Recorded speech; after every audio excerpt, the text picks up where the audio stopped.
Welcome to Pandey coaching centre. Pandey coaching সেন্টারে আমি তুষার পান্ডে তোমাদের সকলকে স্বাগত জানাই।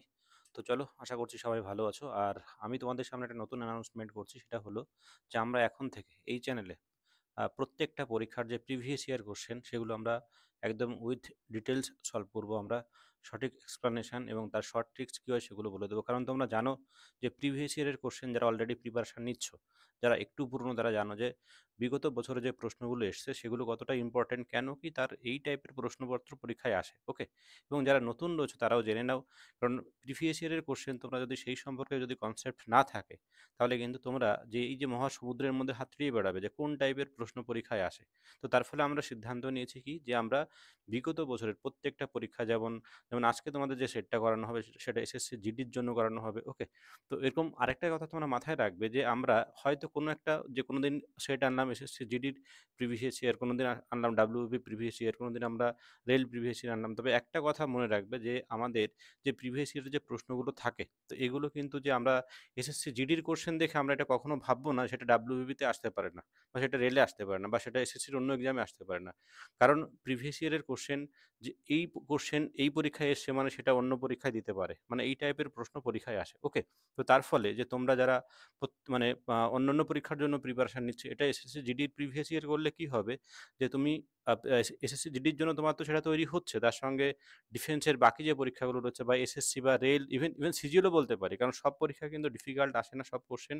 ওকে, তো তার ফলে তোমরা এই সিরিজটাকে একদম মন দিয়ে প্রথম থেকে শেষ পর্যন্ত দেখবে, তাহলে অল পরীক্ষার জন্য যে প্রিভিয়াস ইয়ারের কোশ্চেন থাকবে সেগুলো তোমরা এখান থেকে জানতে পারবে, এবং কোশ্চেন প্যাটার্ন কেমন হয় সেটাও তোমরা জানতে পারবে। ওকে, তো তোমরা এই ক্লাসগুলো দেখতে থাকো, এবং ক্লাস কেমন হয় সেটা কমেন্টে জানাবে, এবং ভালো লাগলে লাইক করে দেবে। ওকে, আর যারা নতুন রয়েছে আমাদের চ্যানেলে, এখনো সাবস্ক্রাইব করোনি, তো নোটিফিকেশন পাওয়ার জন্য এবং ডিটেলস আরও কিছু জানার জন্য তোমরা সাবস্ক্রাইব করে রাখবে, এবং তার সঙ্গে বেল আইকনটাকেও প্রেস করে রাখবে। কেন? কারণ অনেক সময় দেখো যে আপডেট তোমরা ডাইরেক্টলি যদি না পাও তখন, বা আমাদের মাধ্যমে যদি না যায়, তখন তোমরা নোটিফিকেশন থেকে জানতে পারবে যে কোন ক্লাস কখন আপলোড হচ্ছে। ওকে, তার সঙ্গে এরপরে আমরা আবার এই মুহূর্তে একটু লাইভ সেশনটা একটু বন্ধ রেখেছি, কারণ যেহেতু ভিডিও অনেক বেশি আপলোড করব।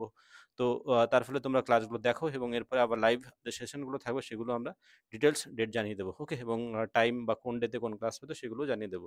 তো আজকে তোমাদের জন্য যেটা থাকবে সেটা হচ্ছে কি, যে আমি এর আরেকটা কথা আমি বললাম যে আমরা যেদিন প্রিভিয়াস ইয়ারের যে কোশ্চেন আমরা সলভ করব, শুধু ভাববে না যে সেই পরীক্ষার জন্য ইম্পর্টেন্ট, সেই পরীক্ষার জন্য তো ইম্পর্টেন্ট থাকবেই, তার সঙ্গে বাকি অন্যান্য যে পরীক্ষা রয়েছে সেই পরীক্ষায়ও সেই প্রশ্ন কিন্তু আসতে পারে। এটা কিন্তু খুব মন দিয়ে এটা মাথায় রাখবে। ওকে, তো চলো আজকে আমরা যেটা শুরু করছি সেটা হচ্ছে আমাদের যে এসএসসি জিডিতে যে বিগত বছরের যে প্রশ্ন, তোমরা জানো যে বাংলায় হয়েছিল, তাই না? যে বাংলায় প্রশ্ন হয়েছিল, এবং সেই বিগত বছরের যে 2024 সালের প্রশ্ন, তার দেখো এটার শিফট 1 এবং কত তারিখ, ডেট সব দেওয়া রয়েছে এখানে। তো এরকম পরপর আমরা সব সলভ করে দেবো, এবং সেগুলো তোমরা দেখবে।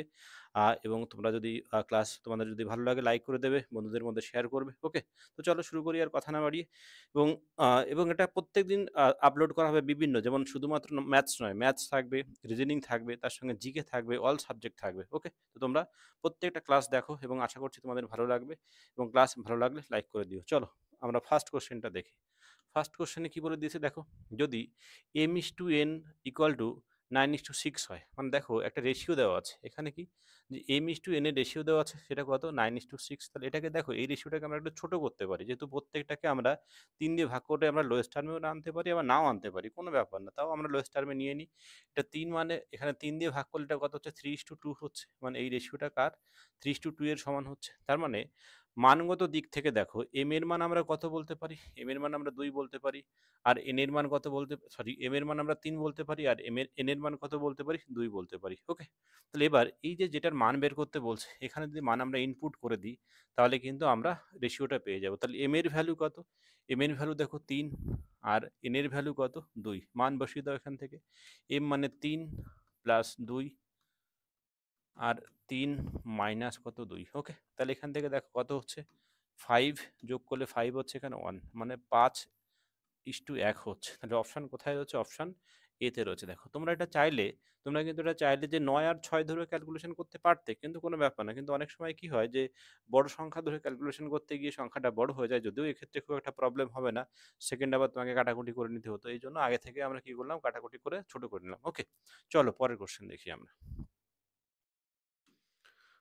দেখো কি বলছে ২ দাগে, একটি চেয়ারের মুদ্রিত মূল্য। তাহলে মুদ্রিত মূল্য মানে কি? মুদ্রিত মূল্য হচ্ছে যে তার গায়ে যে দাম লেখা আছে। মানে কোনো জিনিসের গায়ে যে দাম লেখা থাকে বা লিখিত মূল্য বা ধার্য ধার্য মূল্য বলা হয়। ওকে? কত টাকা? ৳২,০০০। ওকে? কি করা হলো? ২০% মানে ২০% মানে কি? ২০% ও এক্স শতাংশের, দেখো এখানে দুটো ছাড় দেওয়া হচ্ছে, একটা কি ২০% ছাড় আর একটা কি এক্স শতাংশ। এই এক্স পরের ছাড়ের ভ্যালু জানি না, মানে এক্স এর ভ্যালু আমাকে বের করতে হবে যে ২০%-এর দুটি ক্রমিক ছাড় দেওয়ার পর চেয়ারটি এত টাকায় বিক্রয় হয়, মানে ১৪০০ টাকায় বিক্রয় হয়েছে। এক্স এর মান কত? ভেরি সিম্পল, দেখো খুব ভালো অঙ্ক, ভেরি ইম্পর্টেন্ট অঙ্ক। আগের অঙ্কটা একদম সহজ ছিল, বাট এই টাইপের অঙ্ক কিন্তু তোমার যে কোনো পরীক্ষায়, যে এটা হতে পারে তোমার যে কোনো পরীক্ষায় আসতে পারে। এটা তোমার ডাব্লিউবি রেল বলো, সিজিএল বলো, এই টাইপের প্রশ্ন। যে সিজিএল মানে সবসময় যে আমাদের কঠিন হবে তা কিন্তু নয়, যে মানে মডারেট সহজ কোশ্চেনও আসে। ওকে, বাট সিজিএলটা কি অনেকটা স্ট্যান্ডার্ড থাকে আর কি। যাই হোক, তো তার ফলে দেখো আমরা এই যে এমপি, এটা কত জানি? মার্ক প্রাইস জানি আমরা কত? ২,০০০ টাকা। তাহলে প্রথমে কত পার্সেন্ট ছাড় দেওয়া আছে? ২০% মানে ২০% ছাড়। তাহলে আমরা এই ২,০০০ এর ২০% ছাড় দেওয়ার পরে যে প্রথমে ভ্যালুটা কত হচ্ছে? 80/100, মানে কাটাকুটি করলে আমরা কত পাচ্ছি দেখো? ৪ দুগুণে ৮, ৮ দুগুণে কত? ১৬, মানে ১৬০০ টাকা হচ্ছে। ১৬০০ টাকা হচ্ছে যে পরপর দুটো ছাড় দেওয়ার পরে, মানে প্রথম ছাড় 20% দেওয়ার পরে সেই অ্যামাউন্টটা কত হলো? ১৬০০ হলো। এরপরে আবার কি করে? আবার এক্স শতাংশ ছাড় দেয়। এক্স শতাংশ কি করে? ছাড় দেয়। কিন্তু এই যে এক্স শতাংশ ছাড় দেয় মানে এই ভ্যালুটা কত সেটাই তোমাকে বের করতে হবে। কিন্তু ছাড় দেওয়ার পরে এখান থেকে যে X% ছাড় দেওয়া হলো, ছাড় দেওয়ার পরে সেই ভ্যালুটা কত হয় দেখো? ১৪০০ টাকা হয়। মানে ১৬০০ থেকে কমে কত হলো? ১৪০০। মানে আমরা অ্যামাউন্ট হিসাবে ছাড় কত জানি? অ্যামাউন্ট হিসাবে ছাড় জানি আমরা কত? ২০০ টাকা জানি। দেখো কত? ২০০ টাকা। এই ২০০ টাকা ছাড় হলো কত টাকার উপরে? ২০০ টাকা ছাড় হলো দেখো ১৬০০ টাকার উপরে ছাড় হবে। তাহলে বাই কত? ১৬০০। শতকরা বের করতে বলছে। কত পার্সেন্ট? ইনটু কত? 100% এর জন্য। শতকরা মানে কত? ইনটু 100%। এটাকে সলভ করে দাও। দেখো এখান থেকে তুমি কেটে দাও। এখান থেকে কত হচ্ছে এটা? ২। এটা কত হচ্ছে? ৮। ৮ দিয়ে এটাকে যদি ভাগ করো দেখো ১২.৫ হয়। মানে এখানে কাটাকাটি করলে কত হয়? ৪ দিয়ে ২৫ আর ২ হচ্ছে। তাহলে এবার ২৫ কে ২ দিয়ে ভাগ করে দাও, কত হয়? ১২ পয়েন্ট কত? 5% হয়। দেখো এখান থেকে আমরা অপশন 3 বলতে পারি। মানে অপশন সি বা 3 তেও রয়েছে কত? ১২.৫%। খুবই ভালো অঙ্ক কিন্তু। দেখো যে একটা মুদ্রিত মূল্য রয়েছে, তার সঙ্গে পরপর দুটো ছাড় দেওয়া রয়েছে এবং ছাড় দেওয়ার পরে লাস্ট যে ভ্যালুতে বিক্রয় হলো সেই ভ্যালুটা দেওয়া রয়েছে। প্রথম ছাড়ের ভ্যালু জানি আমরা, সেকেন্ড ছাড়ের মান বা ভ্যালু সেটা বের করতে বলছে। ওকে, খুব ভালো অঙ্ক। যেকোনো পরীক্ষায় কিন্তু এই কোশ্চেন আসতে পারে। তোমরা অবশ্যই এই টাইপের প্রশ্ন জেনে নেবে। চলো পরের কোশ্চেন। ৩ দাগে দেখো কি বলছে? ৭২০০ টাকা PQR এর মধ্যে, মানে ৩ জন রয়েছে PQR এর মধ্যে যথাক্রমে একটা রেশিও বলে দেওয়া আছে। কি রেশিও? ১/২, ১/২ ইস্টু কত? 4 ইস্টু কত? ৩/২। মানে রেশিওটা দেখো ফ্র্যাকশনে রয়েছে। যখনই ফ্র্যাকশন রেশিও থাকবে সেটাকে আগে কি করবে? সিম্পল রেশিও তৈরি করে নেবে তোমরা। কি করবে? Simple ratio. দেখো এখানে এই যে লব আর হর, তাহলে হরের মান কত রয়েছে? ২। তাহলে আমরা প্রত্যেকটাকে কি করলাম? ফ্র্যাকশন তোলার জন্য ২ দিয়ে গুণ করে দিলাম। কারণ এখানে আর এলসিএম করার প্রয়োজন নেই। কারণ ২ আর ২ এর এলসিএম আমরা সবাই জানি এটা। তাহলে ২ দিয়ে গুণ করলে দেখো ১ পাচ্ছি এটা। এটা দিয়ে ২ কে গুণ করলে কত? ৮ পাচ্ছি। আর এখানে ৩ পাচ্ছি। তাহলে 1:8 কত হচ্ছে? ৩ হচ্ছে। এটা সিম্পল রেশিও পেলাম আমরা। ওকে? তাহলে এখান থেকে কি বলছে? আর এর ভাগের পরিমাণ বের করতে বলছে। কার? আর এর ভাগের পরিমাণ। তাহলে আর মানে কি? আর দেখো আর মানে সবার লাস্টে রয়েছে। আর মানে কোনটা? এটা। আর মানে সবার লাস্টে রয়েছে এটা। ওকে? কত? ৩ রেশিওতে রয়েছে। তাহলে টোটাল দেখো আমরা এখান থেকে কি জানি? যে টোটাল কত টাকা ভাগ করতে হবে এখান থেকে? টোটাল ৭২০০ টাকা ভাগ করতে হবে। তাহলে ৮ আর ৩ ১১, আর এ কত? ১২। মোট অ্যামাউন্ট ১২ টাকা। যদি এই রেশিওর যোগফল করি তাহলে কত পাই? ১২ পাই। তাহলে ১২ টাকার মধ্যে ৩ টাকা পায় কে পায়? ৩ টাকা পায় আর পায়। ওকে? তাহলে আমাদের যেহেতু আর এর মান বের করতে বলছে এজন্য ৩ টাকার আ ক্যালকুলেশনটা করতে হবে। তাহলে এখানে দেখো আমরা যদি একবারে করি, তাহলে একবারে করলে কত করতে পারবো? এই ৩ এর সঙ্গে কত গুণ করব আমরা? ৩ এর সঙ্গে গুণ করব আমরা, যে ৩ এর সঙ্গে আমরা গুণ করব দেখো এই যে সব ৮ আর ৩ কত? ১১, আর এ কত? ১২। ১২ র কত গুণ ৭২০০? ৬ × ১২ ৭২০০, মানে ৬ ইন্টু ০০ করলে হচ্ছে মানে ৬০০, মানে ৬ × ১২ ৭২। যেহেতু ৭২০০ রয়েছে মানে ৬০০ গুণ হবে। এখান থেকে ৩ × ৬ কত হবে? ১৮০০ হবে। ওকে? তাহলে ১৮০০ টাকা আমরা কি বলতে পারি? সি এর ভাগ বলতে পারি। অপশন দেখো ২ এ রয়েছে এটা। কিন্তু যদি এইভাবে বুঝতে না পারো কত গুণ, তখন ডাইরেক্ট আনুপাতিক ভাগাহার দিয়ে করে নেবে। একই প্রসেস, জাস্ট এটা একবারে মুখে, মুখে হিসাব করা আর ওটা বসিয়ে করা, আর কিছুই না। সেটা কি? যে ৭২০০ ইন্টু সি এর ভাগ কত? ৩। সি বলছি কেন, সরি, এখানে আর এর ভাগ কত? ৩, ৩ বাই কত অনুপাতের যোগফল ৮ আর ৩ ১১ এর কত? ১২। এটা দিয়ে কাটাকাটি করে দাও, ৬, ৬০০। এই যে ৬০০ হলো, এই ৬০০ মানে এত গুণ, এই ডাইরেক্ট আমরা কাটাকুটি করে ওখান থেকে করেছিলাম। ওকে, তাহলে ৩ ৬ কত হলো? ৮০০ টাকা হলো। তোমরা চাইলে এরকম ভাবেও করতে পারো, কোনো ব্যাপার না। তাহলে এই টাইপের প্রশ্ন দেখো, ভেরি সিম্পল প্রশ্ন, জাস্ট এখানে যে ফ্র্যাকশনে যে রেশিওটা রয়েছে তাকে আমরা কি করলাম? সিম্পল রেশিওতে করলাম। ওকে, চলো পরেরটা দেখি আমরা। ৪ দাগে কি বলছে? আর একটি কাজ ৯০ দিনে সম্পূর্ণ করতে পারে। ৪৫ দিনে আর ওই কাজের মোট কত শতাংশ সম্পন্ন করতে পারবে? Very simple.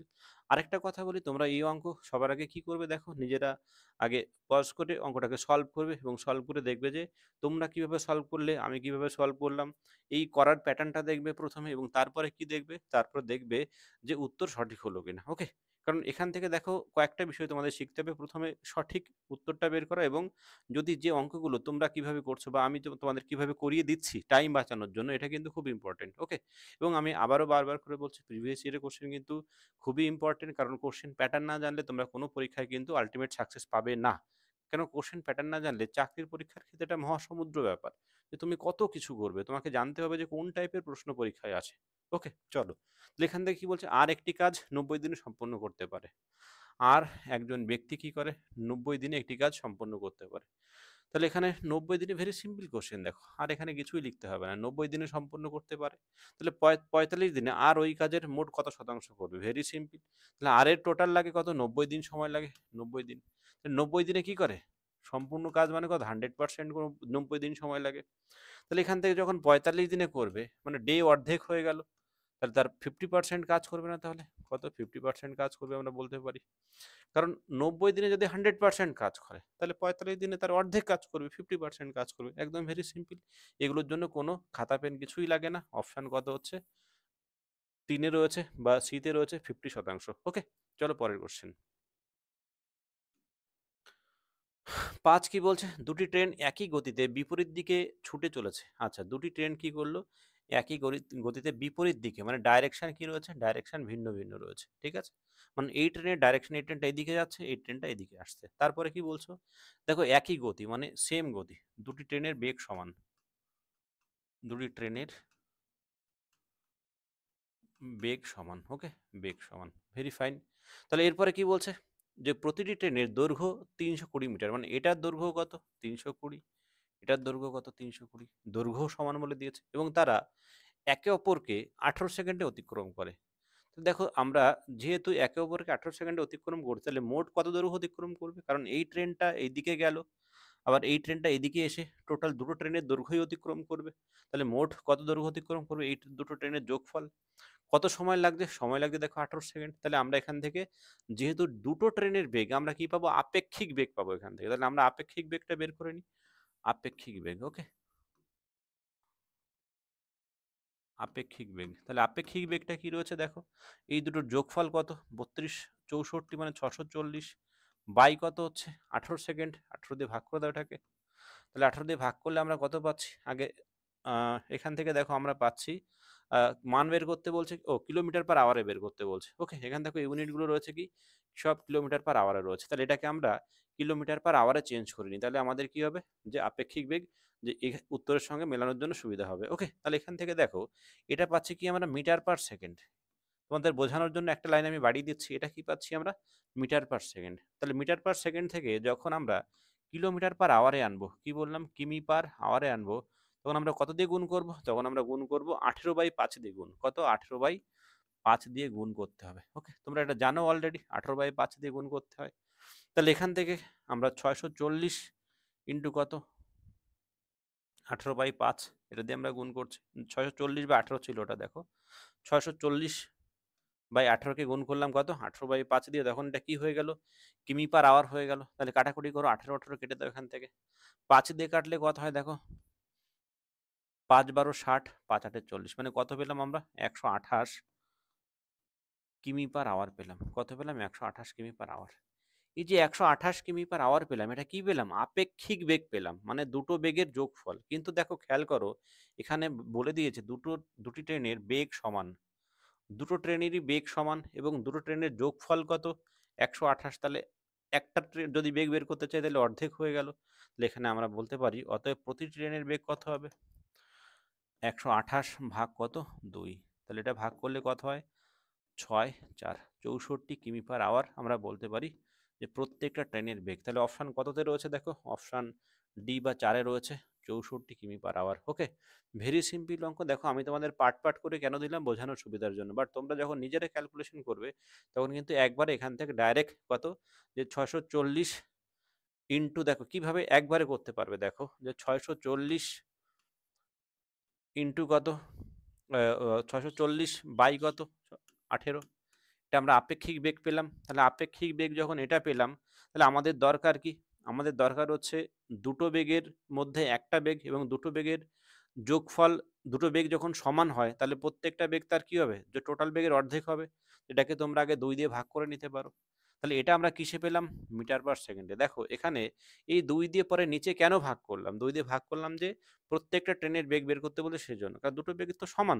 তাহলে একটা বের দুটো বেগের যোগফল যা হবে তাহলে একটা তার অর্ধেক হবে, এজন্য ২ দিয়ে ভাগ করলাম। তাহলে এটাকে আমরা কিসে চেঞ্জ করে নেব? এটাকে আমরা চেঞ্জ করে নেব কিমি পার আওয়ারে। তাহলে ১৮ বাই কত হচ্ছে? ৫। এটা কিমি পার আওয়ার হয়ে গেল। তোমরা পরীক্ষার সময় কিন্তু শুধু এইটুকু করবে। ওকে? তখন দেখো এখান থেকে কাটাকুটি করলে তখন কি পেয়ে যাবে? কাটাকুটি করলে তোমরা ৬৪ কিমি পার আওয়ার পেয়ে যাবে একবারেই। তোমরা কিন্তু শুধুমাত্র পরীক্ষার সময় এইটুকু করবে। আর কিছুই করবে না, এইটুকু করবে। ওকে? চলো পরের কোয়েশ্চেন। কি বলছে ৬ দাগে? একটি পরীক্ষায় মোট পরীক্ষার্থীর মধ্যে 93% শিক্ষার্থী পাস করেছে। বাহ! তাহলে মোট খুব ভালো পাসের পার্সেন্টেজ রয়েছে। কারণ এখন পরীক্ষায় প্রায় দেখো এই লাস্ট কদিন আগে তোমরা যদি খবর নাও যে নিট পরীক্ষা হলো। মানে ফুল মার্কস পেয়ে গেছে প্রায় ৬৩ জন মতো। ঠিক আছে? তাহলে এখানে কত? 93% কি করছে? শিক্ষার্থী পাস করেছে। তাহলে 93% যদি পাস করে তাহলে এখান থেকে ফেল করবে কত? তাহলে পাস দেখো কত? 93। তাহলে ফেল কত আছে? ফেল হচ্ছে দেখো এখানে 7% বলতে পারি আমরা। 7% বলতে পারি। এবার মান কি দেওয়া রয়েছে দেখো? এবং এতজন পরীক্ষার্থী ফেল করে। দেখো এখানে সংখ্যা কি দেওয়া আছে? ফেলের সংখ্যা দেওয়া আছে। ফেলের সংখ্যা। তাহলে ফেল পার্সেন্টেজ কত? 7%। মোট কতজন শিক্ষার্থী পরীক্ষায় বসেছিল? মানে মোট পরীক্ষার্থীর সংখ্যা চেয়েছে। তাহলে ভেরি সিম্পল কোয়েশ্চেন একদম। তাহলে 7% এর ভ্যালু কত? 7% এর ভ্যালু আমরা বলতে পারি 9275। কারণ ফেলের সংখ্যাটা দেওয়া রয়েছে। আমার দরকার কি? 100% দরকার। তাহলে 1% এর ভ্যালু মানে কি? কাটাকুটি করলে এখান থেকে ৭ দিয়ে কাটলে দেখো একবার যায় প্রথমে, থাকে ২, ২২, ৩ সাতে ২১, থাকে এখানে ১, ১৭, ৭ দুগুণে ১৪, ৫ সাতে ৩৫। তাহলে এটা আমরা 1% এর ভ্যালু পেলাম কেটে। তাহলে 100% মানে কত? দুটো শূন্য ওর সঙ্গে বাড়িয়ে দাও। 132500। তাহলে এটা হচ্ছে কত? এটা হচ্ছে টোটাল আমাদের পরীক্ষার্থীর সংখ্যা। মানে কতজন পরীক্ষার্থী পরীক্ষায় বসেছিল। ওকে? কিন্তু যদি তোমাদের পাশের মানে কতজন পাস করেছে সেই সংখ্যা চাইলে আমরা কত বের করতাম?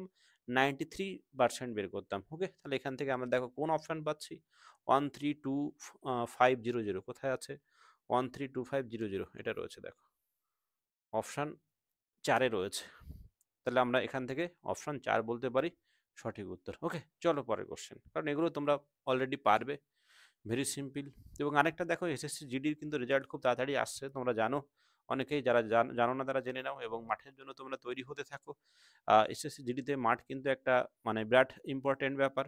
তো আমাদের এখানে দেখো আমাদের এখানে আমাদের যে কোচিং সেন্টার পান্ডে কোচিং সেন্টারে আবাসিক ব্যবস্থা রয়েছে। এখানে আমরা কি করতে পারি? এখানে আমরা সঠিকভাবে প্রিপারেশন নিতে পারি। আর কি করতে পারি? আমাদের ফিজিক্যাল ট্রেনার রয়েছে তার তার কাছ থেকে সুন্দর করে আমাদের ফিজিক্যাল ট্রেনটাও আমরা কমপ্লিট করতে পারি। কারণ আমাদের এখানে অনেক ছেলেমেয়েরাই আসে যারা হেলদি থাকে বা রানের জন্য অনেক প্রবলেম থাকে। পড়াশোনার পাশাপাশি তারা সেগুলো চালিয়ে যায়। কারণ আমাদের স্পেশাল ট্রেনার রয়েছে এবং খুব দারুণভাবে তাদেরকে ট্রেন করানো হয় যাতে যে এসএসসি জিডির পরীক্ষায় শুধু পাস করলে তো হবে না, তার সঙ্গে রানটাকেও কমপ্লিট করতে হবে। এইজন্য প্যারালালি দুটোকেই করানো হয়। ওকে? তো তোমাদের যাদের প্রয়োজন হয় তাহলে আমাদের আবাসিক ব্যবস্থা রয়েছে বা দূর থেকে যারা এখানে চাইলে থেকে পড়াশোনা করতে পারো। রেগুলার জার্নি করেও করা যায়। কোনো অসুবিধার কিছু নেই। তো যে আবাসিক ফেসিলিটি যেটা রয়েছে সেখান থেকে দেখো আমাদের এই কনট্যাক্ট নাম্বারের সঙ্গে প্রয়োজনে যোগাযোগ করে নেবে যদি কারো মনে হয়। ওকে? তাছাড়াও আমরা তো ইউটিউবে বা ফ্রি অফ কস্টে তোমাদের যেগুলো ক্লাস প্রোভাইড করা দরকার ম্যাক্সিমাম যতটা সম্ভব আমরা এটা প্রোভাইড করবো এবং তোমরা সেগুলো দেখতে থাকো। চলো। তাহলে এবার পরের কোয়েশ্চেন কি বলছে? এ এবং বি উভয়ই তাদের ঘড়িগুলি মানে এ এবং বি উভয়ই তাদের ঘড়িগুলি মানে দুটো ঘড়ি কিনেছে যে কত? ৫,০০০ টাকায়। প্রতিটি ঘড়ি দরে কত, সরি এখানে বলছে এ এবং বি উভয়ই তাদের ঘড়িগুলি 5,000 টাকা প্রতি ঘড়ি দরে বিক্রয় করে। মানে আল্টিমেট কথা এটাই বলা হয়েছে যে এ আর বি যে দুটো ঘড়ি তাদের দুজনের ছিল এবং সেটা কি করলো, প্রত্যেকটা একই দামে বিক্রয় করলো। মানে কত দামে? 5,000 টাকায় বিক্রয় করলো। বেশ ভালো। তারপরে কি বলছে? এবার এ কি করে? এর 25% লাভ হয়। এর কি হয়? 25% লাভ হয় এর। ওকে? এবং বি কি করে? 10% ক্ষতি করে ফেলে। এ দেখো ও লাভ করে ফেললো কিন্তু বি কি করলো? ক্ষতি করলো। যেহেতু তাহলে এখানে বিক্রয় মূল্য কিন্তু দুজনেরই সমান। দুজনের এসপি বা বিক্রয় মূল্য কি? এসপি বা বিক্রয় মূল্য কিন্তু বিক্রয় সমান। ওকে? সমান। তাহলে এখান থেকে তোমরা একটা জিনিস খেয়াল করো, যদি একই দামে বিক্রয় হয় তাহলে উত্তরটা চেয়েছে তাদের রেশিও চেয়েছে, তাদের ক্রয় মূল্য রেশিও চেয়েছে। তুমি ভেরি সিম্পল জিনিস দেখো, যদি একই দামে যদি বিক্রয় করি আমরা এবং যেটা কোনো একজন ব্যক্তি যদি লাভ করে আরেকজন ব্যক্তি যদি ক্ষতি করে তাহলে নিশ্চয়ই যে বিক্রয় মূল্য সেম হলে তাহলে আমাদের কি হচ্ছে, এসপি সেম। এসপি সেম হলে তাহলে এখানে এ যে দামে কিনেছিল এর কস্ট প্রাইস আর বি এর কস্ট প্রাইস এটা যদি আমরা বের করি, বি এর কস্ট প্রাইস এটা যদি আমরা বের করি, দেখো ভেরি বিক্রয় মূল্য সমান, দুটোরই বিক্রয় মূল্য সমান, তাহলে এ এর ক্ষেত্রে কি হয়েছিল, এ এর ক্ষেত্রে 25% লাভ, 25% কি হলো, লাভ হলো। আর বি এর ক্ষেত্রে কি হলো, বি এর ক্ষেত্রে 10% ক্ষতি হলো। তাহলে যদি 10% ক্ষতি হয় তাহলে তার তো কেনা দামটা বেশি ছিল, 10% ক্ষতি হলে কেনা দামটা বেশি ছিল। আর এর 25% লাভ ছিল মানে কি, এই বিক্রয়ের থেকে কেনা দাম কম ছিল। তাহলে আমরা এখানে এটাকে কোনো কাজে লাগাবো না, এই 5,000কে কোনো কাজে লাগাবো না। মানে এটা তোমাদের বোঝানোর জন্য আমি এত কিছু লিখলাম আর কি। ওকে? তাহলে এখান থেকে আমাদের কনসেপ্ট কি হবে? আমাদের কনসেপ্ট হবে যদি একই দামে বিক্রয় হয়, যে যার যার লাভ হয়েছিল সে কম দামে কিনেছিল আর যার ক্ষতি হয়েছিল সে কি বেশি দামে কিনেছিল। তাহলে আমাদের এই দুটো রেশিও বের করতে গেলে এখানে দেখো একটা ভ্যালু 25% কি লাভ, আর একটা 25% লাভ মানে সংখ্যাটা কত হবে, 125 হবে। ওকে? আর এখানে 10% ক্ষতি মানে কত, সংখ্যাটা কত হবে, 90 হবে। ওকে? 90 হবে। এটা কত, 125। তাহলে আমাদের কোনটা কোনটা রেশিও করতে হবে আমরা এখান থেকে জেনে গেলাম যে এর সিপি কম যেহেতু লাভ, আর 10% ক্ষতি, তাহলে বি এর সিপি কি হবে, বেশি হবে, বেশি হবে। তাহলে আমাদের রেশিও করতে গেলে তাহলে আমরা কম মানটা আগে আগে দিয়ে দেবো। তাহলে 90 ইস্টু কত হচ্ছে, 125। মানে কি করবে, এরটা বি এর দিকে দেবে, বি এরটা এর দিকে নিয়ে আসবে। ওকে? তাহলে এটা কিন্তু তাহলে আমরা কি পেয়ে যাব তখন, আমরা পেয়ে যাব তখন এখান থেকে তাদের ক্রয় মূল্য রেশিও পাবো। তার কারণটা কি, কারণটা হচ্ছে দেখো ওখান থেকে একটু আগে তোমাদের বললাম যে যার লাভ হয়েছে তার কি হবে, তার রেশিওটা বা ক্রয় মূল্যের রেশিও কম হবে, মানে ক্রয় মূল্যটা কম হবে, এই জন্য ছোট মানকে আমরা আগে দিয়ে দিলাম। ওকে? তাহলে এখান থেকে দেখো যদি 5 দিয়ে কাটো এটা কত, 18 হয়, এখানে কত হয়, 25 হয়। তাহলে আমরা কত পেলাম, 18 ইস্টু কত পাচ্ছি, 25 পাচ্ছি। 18 ইস্টু কত, 25। দেখো কোন অপশানে রয়েছে, অপশান দেখো এখানে 2 অপশানে রয়েছে কত, 18:25। ওকে? এটা কিন্তু খুবই ভালো অঙ্ক, এটা খুবই ভালো অঙ্ক, যে কোনো পরীক্ষায় এটা আসতে পারে, যে কোনো পরীক্ষার জন্য ভীষণ ভালো অঙ্ক এটা। ওকে? তাহলে এই যে অঙ্কটা আমরা করলাম, তাহলে এখানে দেখো এই 5,000 টাকা কাজে না লাগালে কিন্তু আমরা কম সময়ে করতে পারবো। অনেকে কি করতে যাবে, এই 5,000 রেসপেক্টে কি বের করতে চাইবে, ক্রয় মূল্য বের করতে চাইবে। ক্রয় মূল্য মানে কত, উপরে 100, এর ক্ষেত্রে কত পার্সেন্ট লাভ, 25% লাভ মানে কত, নিচে 125। এখান থেকে এর এসপি বের করবে, এই সিপি বের করবে। আবার যখন আমরা বি এরটা করবো তখন বি এর ক্ষেত্রে কত হবে, সে 5,000 ইন্টু কত হবে, 100/80 হবে। কেন 80 না, সরি ওখানে 90 হবে, কারণ ওখানে 10% রয়েছে, কত রয়েছে, 90, 10%। ওকে? 90। তাহলে এই দুটো আমরা কি পেলাম, এটা সিপি পেলাম, এটা হচ্ছে এ এর ক্ষেত্রে, আর এটা কি বি এর ক্ষেত্রে। তাহলে এই দুটো রেশিও করলে তখন আমরা সেই একই মান পাবো, কিন্তু সেটা কি হয়ে যাবে, বড় হয়ে যাবে। তোমরা একদম খুব সহজে এটা করতে পারবে যে কোন কনসেপ্টে, যেহেতু এ এর লাভ ছিল তাহলে এর ক্রয় মূল্য কম, বি এর ক্ষতি ছিল বি এর ক্রয় মূল্য বেশি। তাহলে একটা সংখ্যা পেলাম 125 আর একটা সংখ্যা পেলাম কত, 90। তাহলে এর যেহেতু কম, এরটা কম মান দেব, যেহেতু বি এর বেশি ক্রয় মূল্য এই জন্য বি এরটা পরে দিলাম, মানে রিভার্স হয়ে গেল। ওকে? চলো পরের কোশ্চেন। দেখো সিম্পলিফিকেশন দিয়েছে, একদম ভেরি সিম্পল, কারণ তোমরা পরীক্ষায় এটাও জানো যে প্রত্যেকটা পরীক্ষার ক্ষেত্রে কিন্তু সিম্পলিফিকেশন বা সরলীকরণ আসে। ওকে? দেখো এই যে আমরা যে শিফটে আলোচনা করছি এই শিফটে দেখো যে এই একটা একদম খুব সাধারণ একটা সিম্পলিফিকেশন পেলাম। তাহলে এখান থেকে দেখো আমরা কি জানি যে বদমাস রুলকে ফলো করতে হয়। ব্র্যাকেট অফ ডিভিশন, তারপরে মাল্টিপ্লিকেশন, অ্যাডিশন, সাবট্রাকশন। ওকে, মানে এই রুলটাকে ফলো করতে হয়। তাহলে আগে দেখো আমরা এই যে ব্র্যাকেটের মধ্যে যেগুলো রয়েছে সেগুলো আগে করে নিই। তাহলে এখান থেকে আমরা পাচ্ছি কত, এখান থেকে পাচ্ছি দেখো, এখান থেকে পাচ্ছি আমরা 40 পাচ্ছি, কত 40 ইন্টু এখানে ভাগ করলে আমরা কত পাই 22। যেহেতু প্রত্যেকটা আলাদা আলাদা ব্র্যাকেটে রয়েছে এই জন্য আমরা যে কোনো খুশি যেটা খুশি করতে পারি, কোনো অসুবিধা নেই। আর তারপরে কত পাচ্ছি আমরা, 5 5 কত 25। ওকে, ভেরি সিম্পল। তাহলে এখান থেকে দেখো এই দুটোকে যদি আমরা গুণ করে দিই, তাহলে 25 গুণ 4 মানে কত হয় 100, তার সঙ্গে আরেকটা শূন্য মানে 1000 পেয়ে গেলাম। হ্যাঁ, তাহলে এখান থেকে তার সঙ্গে 22 গুণ হচ্ছে, তাহলে 22 এর পরে কত হচ্ছে, তিনটে শূন্য হচ্ছে। তাহলে 22 এর পরে তিনটে শূন্য মানে অপশান 2 হচ্ছে দেখো সঠিক উত্তর। ওকে, কারণ এইগুলো একদম সিম্পল অঙ্ক, কিছু সিম্পল কোশ্চেন থাকবে, তোমরা জানো প্রত্যেকটা পরীক্ষায় থাকে। চলো পরেরটা দেখি আমরা কি বলছে। যদি একটি আয়তক্ষেত্রের দৈর্ঘ্য এত শতাংশ, এটা খুব ভালো কোশ্চেন দেখো, এটা ভালো কোশ্চেন। যদি একটি আয়তক্ষেত্রের দৈর্ঘ্যকে এত শতাংশ বৃদ্ধি করা হয়, কত শতাংশ, 14.28 শতাংশ বৃদ্ধি করা হয়, তাহলে ক্ষেত্রফল একই রাখার জন্য এর প্রস্থকে কত শতাংশ কমাতে হবে।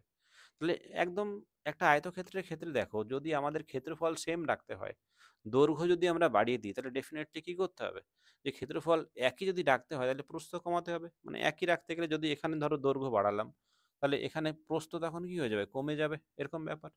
কারণ এই ক্ষেত্রফলও যা হবে তখন এই ক্ষেত্রফলও তাই হবে, এই ক্ষেত্রফল সেম হবে। তাহলে কি হচ্ছে, প্রস্থ কমাতে, এই যে প্রস্থ কত শতাংশ কমাতে হবে, এই যে আমরা যে যে চিনির ব্যবহার, যে চালের ব্যবহার দিয়ে যে অঙ্কগুলো করি, যে আমরা চালের দাম এত% বৃদ্ধি পেলে খরচ অপরিবর্তিত রাখার জন্য ব্যবহার শতকরা কত কমাতে হবে, সেম টাইপের অঙ্ক। ওকে, তাহলে এখানে একটা জিনিস আমরা একটু ফলো করবো, দেখো ক্যালকুলেশনের সুবিধার জন্য আমরা এখানে 14.28 শতাংশ মানে আমরা বলতে পারি যে অংশের ক্ষেত্রে বলতে পারি 1/7 বলতে পারি, 1/7। তাহলে 1/7 কথার মানে হচ্ছে যে যে জিনিসের দাম, বা যে জিনিসের দাম বলছি কেন, এখানে দৈর্ঘ্য যদি বলা হয় যে এটা বেড়ে গেছে কত, মানে অরিজিনাল ভ্যালু যদি 7 হয়, অরিজিনাল ভ্যালু যদি 7 হয়, ঠিক আছে, তাহলে সেটা বেড়ে কত হলো, ইনক্রিজ বা বেড়ে হলো কত, এই 7-এর মধ্যে 1 বেড়ে কত হলো, 8 হলো, এটা 8 হলো। তাহলে আগের জায়গায় নিতে গেলে, তোমাকে 8-এর মধ্যে 1 কমাতে হবে, কারণ অরিজিনালটা কত 7, বেড়ে কত হয়েছে 1, উপরে 1 রয়েছে মানে 1 বাড়িয়ে দিলাম 8 হলো। এবার 8-এর মধ্যে 1 কমাতে হবে, তাহলে 1 কমালাম কতর মধ্যে, 8-এর মধ্যে, শতকরা মানে কত, ইন্টু 100%। এটাকে কাটাকাটি করে দাও, 4 দিয়ে কাটলে 2 হয়, এখানে দেখো 25 হয়। তাহলে এখান থেকে কত হচ্ছে, 12.5%। ওকে, 12.5%। তাহলে 12.5% কোথায় রয়েছে, এখানে রয়েছে দেখো, 12.5% সঠিক উত্তর। তাহলে এই টাইপের অঙ্ক দেখো, যদি তুমি ক্যালকুলেশন ঠিকভাবে না করতে পারো তাহলে কিন্তু প্রবলেমে পড়ে যাবে, কেন অঙ্কটা ভেরি সিম্পল, বাট এই জায়গাটা তোমাকে কিন্তু চেঞ্জ করতে হচ্ছে। ওকে, চলো পরের কোশ্চেন দেখি আমরা। 10 দাগে কি বলছে, 10 বছরের জন্য একটি অর্থরাশি থেকে প্রাপ্ত সরল সুদের পরিমাণ অর্থরাশিটির 2/5। Very simple question. যদি এরকম ভাবে বলে, দেখো টাইম টি ইকুয়াল টু কত বললো, 10 বছর, 10 বছর। ওকে, তাহলে এখানে কত অংশ বলে দিয়েছে, 2/5। সবসময় এই টাইপের বললে আমরা নিচের মানটাকে, এই ফ্র্যাকশনের নিচের মানটাকে, এটাকে আমরা কি ধরবো, এটাকে আমরা পি মানে আসল ধরে ক্যালকুলেশন করব। কারণ এখানে অর্থরাশিটির, এখানে সুদের পরিমাণের কথা বলা হয়েছে, তাহলে এখানে 5-এর মধ্যে 5 যদি আসল হয় তখন সুদ এটা কত হবে, আই হবে কত, 2 টাকা হবে। ওকে, তাহলে আমরা পি পেলাম 5, আই পেলাম 2, টি পেলাম 10 বছর। তোমাকে বের করতে বলছি কি বার্ষিক সুদের হার। তাহলে আর মানে ডাইরেক্ট আমরা লিখতে পারি কত, আর মানে আই ইন্টু 100। আই মানে কত, এখানে আই মানে 2 টাকা, ইন্টু কত 100, বাই পি টি। পি মানে কত, পি মানে এখানে দেখো 5, 5, টি মানে কত 10, কেটে দাও এখান থেকে, 5 দিয়ে কাটো, 2 হচ্ছে কত 4% হয়ে গেল। তাহলে এখান থেকে 4% কোথায় রয়েছে, 4% তো একটা অপশানও দেখছি না। তাহলে দেখো ক্যালকুলেশনটা আরেকবার দেখে নিই আমরা। ও 40 বছর বলছে এখানে, দেখো এখান থেকে একটু আমার দেখতে ভুল হয়ে গেছে, এটা কত 10 না, এটা কত 40 বছর, এটা কত 40, এটা কত 40 বছর। ওকে, 10 দাগ দেখে হয়তো বাই মিস্টেক ওটাকে 10 হয়ে গেছে, তার মানে এখানে কত, এটা হবে 4, তাহলে এখানে কাটাকুটি করে দাও। তাহলে এটা 4, মানে এই 4 এর সঙ্গে দেখো 2 2 কেটে গেল, মানে 1% হয়ে গেল। কত? 1% হয়ে গেল। তাহলে 1% অপশান কোথায় রয়েছে? 1% রয়েছে অপশান একেই রয়েছে। ওকে? তাহলে এখানে দেখো জাস্ট সিম্পল একটা অঙ্ক। এখান থেকে তোমরা এক্স টেক্স বা পি কিছু না ধরে তোমরা কি করবে? নিচের মানটাকে আসল দেবে আর উপরেরটাকে কি বলবে? সুদ বলবে। ওকে? এবং তার সঙ্গে ডাইরেক্ট ক্যালকুলেশন করে মান বসিয়ে দাও। চলো পরের কোশ্চেন। তাহলে আর আরেকটা ভাবে আমরা করতে পারি। কিভাবে? আরেকটা ভাবে আমরা করতে পারি, দেখো যে এই যে এখানে এই যে এখান থেকে যে ৫ আর ২, ঠিক আছে? এইভাবে করলেই তোমাদের বেশি সুবিধা হবে। এইভাবেই করো, কারণ এখানে বেশি মানে নরমাল ব্যাপার রয়েছে। একদম জাস্ট মান বসিয়ে দিয়ে দাও। আর এমনি ক্যালকুলেশন করার দরকার নেই, কারণ এখানে কোনো জটিলতা নেই আরকি। ওকে? চলো পরের কোশ্চেন। ১১ দাগে কি বলছে? ১১ দাগের আরেকটা সরলীকরণ দিয়েছে দেখো। তাহলে সরলীকরণে আমরা কি রুল জানি? বদমাশ রুল জানি। একটু আগে লিখে দিলাম আমি। বদমাশ রুল, তাই না? তাহলে এখানে ব্র্যাকেটের কাজ আগে করব আমরা। তাহলে এই ব্র্যাকেটের কাজ দেখো, ফার্স্ট ব্র্যাকেটের কাজটা আগে করি আমরা এখানে। তাহলে এখানে যদি আমরা ক্যালকুলেশন করি তাহলে কি হয় দেখো। তাহলে এই যে ব্র্যাকেটের পরে তারপরে কার? অফ, মানে অফের কাজ বলতে এখানে এই অফ বলতে বাংলায় অফ বা কি বলা হয়? বাংলায় এর বলা হয় আর ইংরেজিতে কি বলা হয়? অফ বলা হয়। ওকে? তাহলে এর সঙ্গে এটা যদি আমরা গুণ করি তাহলে কত পাবো? এর সঙ্গে এটা গুণ করলে আমরা পাচ্ছি দেখো 96 ইন্টু 2। তার সঙ্গে আবার কি হবে? 24 ভাগ হয়ে যাবে। তাহলে এটাকে যদি তুমি 96 ইন্টু 2 তার সঙ্গে যদি 24 ভাগ করো তাহলে 24, মানে এখানে পাচ্ছ কত? 8 পাচ্ছ। তাহলে এই জায়গায় যেটা রয়েছে এখানে দেখো, এখানে এই ফার্স্ট ব্র্যাকেটের মধ্যে যেটা রয়েছে এখান থেকে তুমি পাচ্ছ কত? 8 পাচ্ছ। কত পাচ্ছ? 8 পাচ্ছ। ওকে? তাহলে ফার্স্ট ব্র্যাকেট কিন্তু চলে গেল। এখন এইভাবে তোমাদের সরলীকরণে যদি লাইন বাড়িয়ে বাড়িয়ে ক্যালকুলেশন করো তাহলে কিন্তু সময় অনেক বেশি লাগবে। তো তারপরে তোমাদের কি করতে হবে? যে ওখানে এই কোশ্চেনের মধ্যেই সেগুলোকে কেটে সলভ করা। ওকে? তো তারপরে কি রয়েছে দেখো এখান থেকে, তারপর 8 পেলাম। এখানে দেখো সেকেন্ড ব্র্যাকেটের মধ্যে আবার এই অফটা আগে রয়েছে। তাহলে 36 ইন্টু 4। তাহলে এখানে অফ মানে কত? 36 ইন্টু 4, আবার ভাগ কত হবে? 8 হয়ে যাবে। মানে এই 8টা দেখো এখান থেকে গিয়ে এখানে গিয়ে আবার ভাগ হয়ে যাচ্ছে। আর এটা অফ মানে কি? এখানে গুণ হয়ে গেল। ওকে? তাহলে 4 দিয়ে যখন ভাগ করবে দেখো 8 কে, তখন কত হয়ে যাবে? 2 হয়ে যাবে। এটা কাটলে কত? 2 হয়ে যাবে। আর এই 2 দিয়ে কাটলে এটা কত হয়ে যাবে? 18 হয়ে গেল। এবার সেকেন্ড ব্র্যাকেটটাও কিন্তু আউট হয়ে গেল। তাহলে আমরা আল্টিমেটলি পেলাম কত এবার? 41 ইন্টু 18 পেলাম। এই যে ইন্টু 18 পেলাম। আর লাস্টে আর কিছুই নেই দেখো। এবার এটাকে সিম্পলি আমরা গুণ করে দেব। ওকে? কারণ এখানে তোমরা যত লাইন বাড়াবে তত কিন্তু টাইম ওয়েস্ট হবে। একই লাইনের মধ্যে ক্যালকুলেশন করতে হবে তোমাকে। তাহলে 18 দিয়ে এটাকে গুণ করে দাও। তাহলে 18 কে 18 8, লাস্টে 8 রয়েছে, মানে এটা আমরা বলতে পারি। অপশন কত রয়েছে? 7, মানে লাস্টে দেখো ইউনিট প্লেসে আমরা কত পেলাম? 8 পেলাম। দ্যাট মিনস ইউনিট প্লেসে একটাই রয়েছে 8। তাহলে উত্তর করে দাও কত? অপশন ডি করে দাও। ওকে? কারণ তোমরা যদি এর পরে বেশি গুণ করতে যাও একই মান পাবে। দেখো 4 18 72 আর 1 যোগ করলে কত হয়?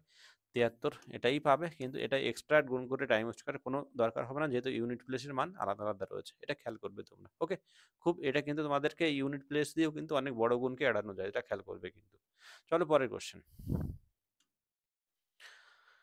12 দাগে কি বলছে? একটি বছরের প্রথম 3 মাসে স্বপ্নার গড় মাসিক ব্যয়। আচ্ছা, মানে এক বছরের ঘটনা বলছে যেখানে প্রথম 3 মাসে কি করে? স্বপ্নার গড় মাসিক ব্যয়। তাহলে গড় মাসিক ব্যয় কত? ১১০০ টাকা। মানে প্রত্যেক মাসে স্বপ্না কি করে? ১১০০ টাকা ব্যয় করে। ওকে? তাহলে ১১০০ টাকা যদি ব্যয় করে তাহলে 3 মাসে মোট কত ব্যয় করবে? 3 ইন্টু কত? ১১০০। 3 ইন্টু ১১০০ বলতে পারি আমরা।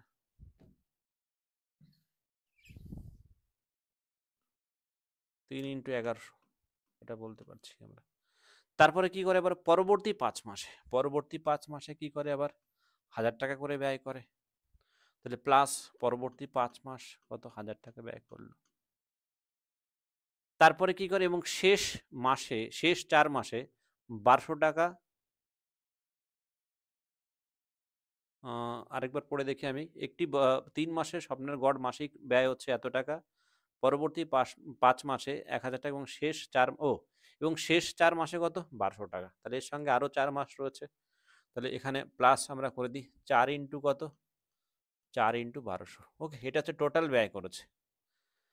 এবং যদি মোট বার্ষিক সঞ্চয় ১৩০০ টাকা হয়, মানে সঞ্চয়ের পরিমাণ, টোটাল সঞ্চয় কত? ১৩০০ টাকা। তাহলে গড় মাসিক আয় কত ছিল? মানে মাসের আয় বের করতে বলছে। তাহলে আমরা এখান থেকে দেখো, আয় মানে তো আমরা সবাই জানি। আয়ের দুটো পার্ট আমরা নরমালি হিসাব করি। একটা কি?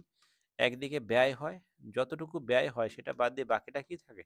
সঞ্চয় থাকে। তাহলে এই দুটোকে যোগ করলে আমরা কি পেয়ে যাবো? এই দুটোকে যোগ করলে আমরা আয় পেয়ে যাবো। তাহলে আমরা এখান থেকে ব্যয় দেখো টোটাল কত পেয়েছি? ব্যয় পাচ্ছি এখান থেকে ৩, ১১, ৩৩০০। আর এখানে পাচ্ছি ৫,০০০, আর এখানে পাচ্ছি ৪৮০০ পাচ্ছি। আর তার সঙ্গে আবার সঞ্চয় কত রয়েছে দেখো ১৩০০।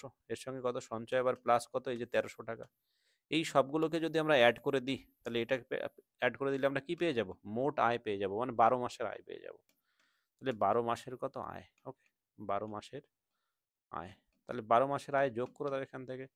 দেখো এখান থেকে আমরা ডাবল জিরো ডান দিকে বসিয়ে দিই। আর এখানে হচ্ছে ৪৮ আর ১৩, ৪৮ আর ১৩ যোগ করলে পাচ্ছি আমরা কত? ৬১। ৬১ আর এখানে ৫০, মানে ১১১। ১১১ আর এখানে ৩৩ আর ১১ ৪৪, মানে ১৪৪ হচ্ছে। দেখো ১৪,৪০০ টাকা পাচ্ছি আমরা। টোটাল আয় কত? ১২ মাসের ১৪,৪০০। তাহলে আমাদের কি বলছে এখানে দেখো, আপনার গড় মাসিক আয় চেয়েছে, মাসিক মানে ১ মাসে কত হবে? তাহলে ১ মাসে কত হবে? ১ মাসে আমরা ১২ দিয়ে ভাগ করব। ১ মাসের আয় ১২ দিয়ে ভাগ করলে দেখো তোমরা সবাই জানো যে ১২ দিয়ে ১৪৪কে ভাগ করলে ১২ পাবো। আর তার সঙ্গে দুটো শূন্য বসে গেল, মানে কত? ১২০০ টাকা। তাহলে অপশান কোথায় রয়েছে? অপশান ২ এ রয়েছে, দেখো কত? ১২০০ টাকা রয়েছে। তাহলে আমরা এখান থেকে বি অপশান সঠিক বলতে পারি। ওকে, তো এখান থেকে একদম সিম্পল কনসেপ্ট, জাস্ট গুণ যোগ বিয়োগ, আর কিছুই নেই, আর ভাগ করে দাও, ব্যাস। পরে কোশ্চেন দেখো। ১৩ দাগে কি বলছে? একটি ক্রিকেট দলের ৭ জন খেলোয়াড়ের বয়স হলো ২৬, ২৫, ২১, 29, ২৪, ২৮ এবং কত? ২২। তাদের বয়সের গড় কত? তাহলে আমরা দেখো এখানে দুটো ওয়েতে করতে পারবো, আমি দুটোই তোমাদের বলছি। একটা কি, সিম্পল আমরা সবগুলো যোগ করে দিলাম, যে ২৬ যোগ কত? ২৫ যোগ কত? ২১ যোগ কত? 29 যোগ কত? ২৪ যোগ কত? ২৮ যোগ কত? ২২। এটাকে মোট গড় বের করতে বলছে, মানে কত? ৭ দিয়ে ভাগ করে দাও। ৭ জন, এখানে কতজন রয়েছে? ৭ জন, ৭ দিয়ে ভাগ করে দাও। তাহলে এটা একটা প্রসেস, এটা করলে আমরা উত্তর পেয়ে যাবো। কিন্তু আরেকটা জিনিস তোমরা করতে পারো এই ক্ষেত্রে, যখন সংখ্যার মান অনেক বেশি হয়ে যাবে তখন এইভাবে না করে তোমরা অ্যাজাম্পশন করে, ঠিক আছে, এর যে কম, যেখানে দেখো রয়েছে কত? ২২, আর এখানে হায়েস্ট রয়েছে কত? 29, এর মাঝামাঝি অ্যাজাম্পশন করে কোনো একটা মান ধরে তার সঙ্গে কোনটা কম কোনটা বেশি এটা রেসপেক্টে ক্যালকুলেশন করতে পারো। এটা করলে কিন্তু তোমরা উত্তর পেয়ে যাবে। এই সবগুলো যোগ করবে আর তার সঙ্গে ৭ দিয়ে ভাগ করলে তোমরা পেয়ে যাবে। বাট আমরা আরেকটা ওয়েতে করতে পারি, যেটা করা উচিত যখন একটা বড় যোগ বা ভাগ এরকম থাকবে। কারণ এখানে তো ৭ জন না বলে সংখ্যায় আরো বেশিও বলতে পারত, বা এই মানগুলো আরো অনেক বেশি বলতে পারত। এইজন্য ওই নিয়মটা তোমাদের শিখে রাখা দরকার। তাহলে আমরা এখান থেকে অ্যাজাম্পশন করে দেখো, যদি আমরা এই ২৫ ভ্যালুকে যদি আমরা এটাকে কি ধরলাম? ধরলাম যে গড় ধরে নিলাম কত? ২৫। আমরা গড় ধরে নিলাম কত? ২৫ ধরে নিলাম। তাহলে এই ২৫ এর রেসপেক্টে যেটা বেশি হবে তাহলে সেগুলোকে আমরা প্লাস লিখবো, যেটা কম হবে সেগুলোকে আমরা কি লিখবো? মাইনাস লিখবো। আমরা এখান থেকে দেখো ২৮, ২৯, ২২ রয়েছে, ২১ রয়েছে, আমরা এভারেজ ধরে নিলাম কত? ২৫। তাহলে এই ২৫ এর রেসপেক্টে বাকি সংখ্যাগুলো আমরা হিসাব করি। তাহলে এই রেসপেক্টে দেখো এই ২৬ হচ্ছে +1 পাচ্ছি আমরা। এই ২৫ এর রেসপেক্টে ২৬ +1, বেশি হলে প্লাস লিখবো, কম হলে মাইনাস লিখবো। আর এখানে কত? ২১, মানে এটা কত? -4। দেখো ২৫ এর রেসপেক্টে ২১ কত? -4। ২৫ এর রেসপেক্টে 29 কত? এটা দেখো +4, এখান থেকে পেলাম আমরা। আবার ২৫ এর রেসপেক্টে, কারণ এগুলো দেখলেই ঝট করে হয়ে যাবে, ২৫ এর রেসপেক্টে ২৪ কত? -1, -1। ওকে, আবার এই ২৫ এর রেসপেক্টে ২৮ কত? ২৫ এর রেসপেক্টে ২৮, এটা কত হচ্ছে? ৩ বেশি, মানে +3 লিখছি আমরা। মানে এইগুলো যখন তুমি জেনে যাবে একদম খুব কম সময় হয়ে যাবে। আবার এই ২৫ এর রেসপেক্টে দেখো ২২ কত রয়েছে? ২২ রয়েছে, এখানে দেখো ৩ কম, মানে -3 হয়ে গেল। তাহলে এগুলো দেখো আমরা এবার দেখবো যে আল্টিমেটলি প্লাস মান পেলাম নাকি মাইনাস মান পেলাম, কত পেলাম। তাহলে এখান থেকে দেখো এই ৩, ৩ প্লাস মাইনাস কেটে গেল, এই ৪, ৪ কেটে গেল, এখান থেকে কত? ১, ১ কেটে কেটে গেল। একদমই সিম্পল হয়ে গেল। মানে আল্টিমেটলি দেখো আমাদের এখান থেকে এটা একদম ভেরি ফ্র্যাঙ্কলি বলছি, এখানে কি ছিল কি না ছিল কিছুই জানি না আমি। কিন্তু এটা আন্দাজে এটাকে ওই সংখ্যার রেসপেক্টে ধরে দেখলাম যে সেই মানই চলে এসছে। তুমি চাইলে ২৪ ধরেও ক্যালকুলেশন করতে পারতে, তুমি চাইলে ২৫ ধরেও করতে পারতে, একই মেথডে করতে পারবে। ওকে? তো এখানে যেহেতু শূন্য চলে এসছে, দ্যাট মিনস আমরা যে গড় ২৫ ধরলাম তাহলে এই 25টা আমাদের কি হয়ে গেল, সঠিক উত্তর হয়ে গেল। ওকে, এখানে আমি তোমাদের বোঝানোর জন্য ধরো আমি যদি গড় 24 ধরতাম তাহলে কি হতো, সেটা সে কিভাবে করতে সেটাও তোমাদেরকে আমি বলে দিচ্ছি। তাহলে আমরা এখান থেকে যেহেতু শূন্য পেলাম, তাহলে আমরা 25-এর রেসপেক্টে প্লাস মাইনাস করেছি, এই জন্য আমরা এখান থেকে গড় কত বলতে পারি, 25 বলতে পারি। ইন কেস ধরো তুমি 25 না ধরে তুমি 24 ধরলে, তুমি কি ধরলে, 24।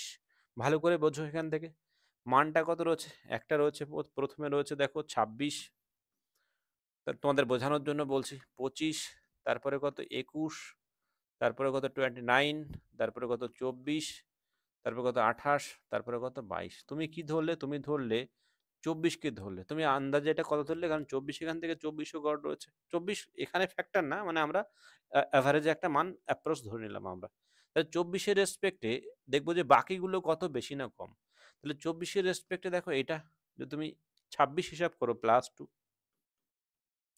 এটার রেসপেক্টে যদি তুমি 25 হিসাব করো +1, এটার রেসপেক্টে 21 হিসাব করলে তখন -3, এটার রেসপেক্টে যদি 29 করো +5 পাচ্ছ, এটার রেসপেক্টে যদি এটা করো তখন 24-এর থেকে +4, আবার এর সঙ্গে এটা করো তখন দেখো -2 পাচ্ছ। তাহলে এবার আলটিমেট হিসাব করে আমরা কি পেলাম, আলটিমেট হিসাব করে দেখো আমরা পেলাম 2 আর 1 কত 3, তাহলে এটা দেখো বাদ পড়ে গেল -3-র সঙ্গে, আর এখান থেকে 5 আর 4 9, তার থেকে কত হয়ে গেল, 2 বিয়োগ হয়ে গেল, মানে পেলাম আমরা কত, +7। এবার তোমাকে বের করতে হবে কি, গড় সংখ্যা মোট কটা, 7টা। এবার এই 7 দিয়ে এটাকে ভাগ করে দাও, 7 দিয়ে ভাগ করলে আমরা কত পাচ্ছি, আমরা পাচ্ছি দেখো +1 পাচ্ছি।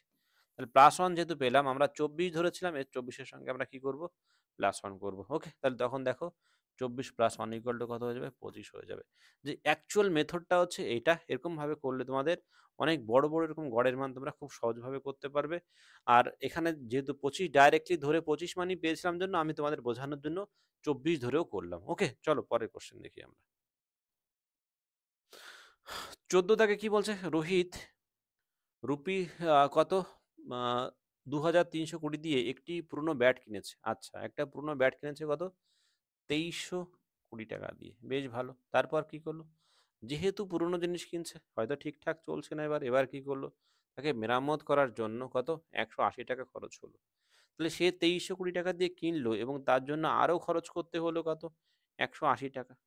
তাহলে এই যে এটাও তার ইনভেস্টমেন্টের মধ্যেই রয়েছে, মানে এটাকেও আমরা ওই যে টোটাল যে ভ্যালুটা সেটাকে আমরা কি ধরবো, ক্রয় মূল্য ধরবো। ওকে, তাহলে কত, 180। কারণ 2300, যেমন তুমি একটা সাইকেল কিনলে, সেটাকে সাইকেল চলছে না বা চেন পড়ে যাচ্ছে, তুমি তাকে ঠিক করার জন্য আরও খরচ করলে, তখন সেই মোমেন্টে সেই যে খরচ করলে সেটাও ক্রয় মূল্যের সঙ্গে কী হবে, অ্যাড হবে। তাহলে এখান থেকে আমরা কত পেলাম, এখান থেকে আমরা পাচ্ছি 0 0, 3 আর 1 4 আর 1 5, মানে 2500 টাকা পেলাম। ওকে, তাহলে 2500 টাকা আমাদের কি হলো, সিপি হলো, কস্ট প্রাইস হলো, এটা ক্রয় মূল্য হলো।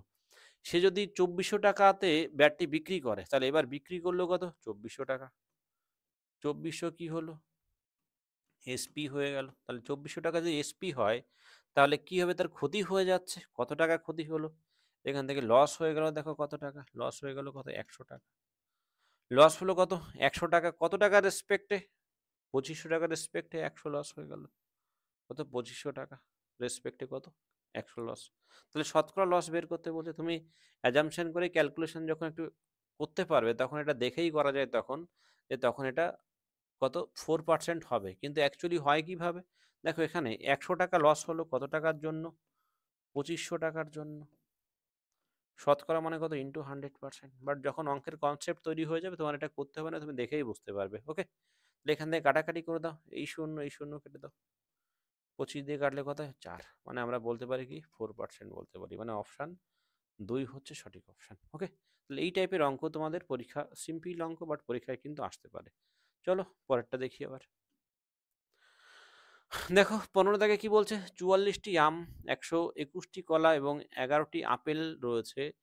বাহ, খুব ভালো অঙ্ক এটা। গুলিকে কয়েকটি সারিতে এমনভাবে ভাগ করা হলো, মানে এখানে এই অঙ্কটা ভেরি ভেরি ইম্পর্টেন্ট, মানে ট্রিপল স্টার দিলাম আমি। ওকে, এটা দেখো, যে 44টি আম, 121টি কলা, আর কি 11টি আপেল রয়েছে, এগুলিকে কয়েকটি সারিতে এমনভাবে সাজাতে হবে যাতে প্রতিটি সারিতে সমান সংখ্যক ফল থাকে। প্রতিটি সারিতে কী হবে, সমান সংখ্যক ফল থাকে এবং প্রতিটি সারিতে একই ধরনের ফল থাকবে, মানে প্রত্যেকটা সারিতে তো সমান সংখ্যক ফল থাকবেই, এবং তার সঙ্গে যে একটা ফলের মধ্যে আরেকটা ফল মিশিয়ে দেওয়া যাবে না, মানে একই টাইপের ফল থাকবে। ওকে?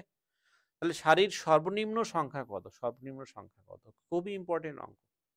দেখো এখান থেকে আমরা ১ম এ বের করব, আমরা এখানে কিন্তু অনেকেই ভুল করি। যে এখানে যদি একটা অপশান, যদি আমি তোমাদের একটা অপশান আমি ১১ দিতাম, তাহলে অনেকেই কিন্তু ১১ উত্তর করত। একটা অপশান যদি আমি ১১ বলতাম, তাহলে কিন্তু অনেকেই কি করত? ১১ উত্তর করত। কেন? কারণ ১১ এর গসাগু হয় সেজন্য। কিন্তু না, এখানে আমাদের এই যে ৪৪, ১২১ আর কত ১১, তাহলে এই টোটাল যে আপেল রয়েছে, আপেল তারপরে সরি আম, কলা আর আপেল রয়েছে, তাহলে এদের গসাগুর ভ্যালু কত দেখো? এদের গসাগুর ভ্যালু হচ্ছে, এদের গসাগুর ভ্যালু কত পাচ্ছি আমরা? এইচসিএফ বা গসাগু পাচ্ছি ১১ পাচ্ছি। এই যে গসাগুর ভ্যালু ১১, এই ১১ কি হবে? যে আমরা যে সারিগুলো তৈরি করব, যে আমের, আম, কলার, আপেলের যে ভিন্ন ভিন্ন সারি তৈরি করব, সেই সারির কি? সেই সারির হচ্ছে এটা, প্রত্যেকটা সারিতে ১১টি করে ফল থাকবে। এটা মানে কি? আমরা বলতে পারি যে প্রতিটি সারিতে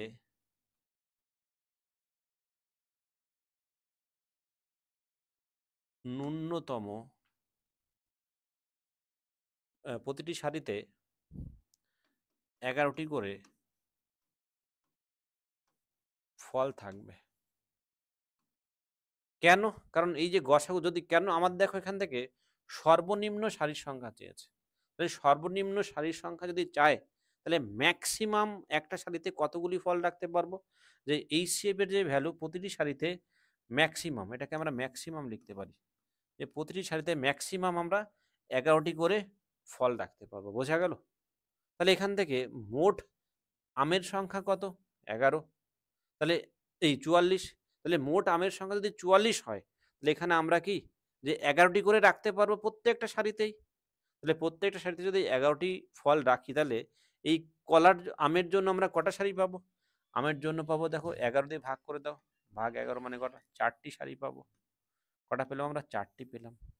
আবার ১১ দিয়ে ১২১ কে ভাগ করে দাও, এটাকে ১১ দিয়ে ভাগ করে দাও, ভাগ কত? ১১। মানে এখানে ১১টি পাবো সারি, ১১টি সারি পাবো। আবার ১১ দিয়ে ১১ কে ভাগ করে দাও, এটাকে আবার ১১ দিয়ে ভাগ করো। মানে কত? ১ পাচ্ছি আমরা। মানে মোট সারির সংখ্যা কত হচ্ছে তাহলে দেখো? ৪, ১১ ৪ ১৫ আর ১ কত? ১৬। তাহলে এখান থেকে অপশান কত হচ্ছে?